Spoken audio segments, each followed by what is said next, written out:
Alors l'objectif de Medialist, c'est de recenser dans un tableur tous les fichiers associés à une bibliothèque, un événement ou plusieurs événements, un plan ou plusieurs plans, et pareil pour les projets, un projet ou plusieurs projets. Donc on obtient un tableur de ce type-là avec le nom des fichiers, le nom des plans s'il a été renommé dans Final Cut, et puis le chemin des fichiers. Donc ça nous permettra de savoir par exemple que ce fichier-là, il est sur le disque dur Friche, FCP, et puis qu'on le trouvera sur ce chemin-là. Donc pour donner un exemple d'utilisation, je vais m'amuser à créer un tableur à partir des fichiers manquants de ma bibliothèque pour savoir si c'est pas parce que j'ai oublié de brancher un disque dur ou quelque chose comme ça. Donc je vais aller dans la recherche, je vais taper manquant.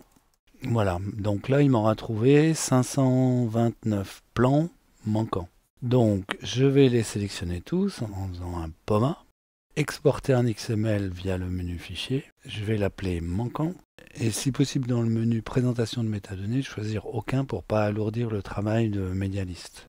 Je l'enregistre. Maintenant, je vais aller retrouver Medialist. Donc j'ai mon XML qui est ici. Je l'ai mis juste à côté de l'application pour simplifier un petit peu ce tuto. Je lance Medialist. Je désigne comme il me le demande le XML en question. Je vais choisir.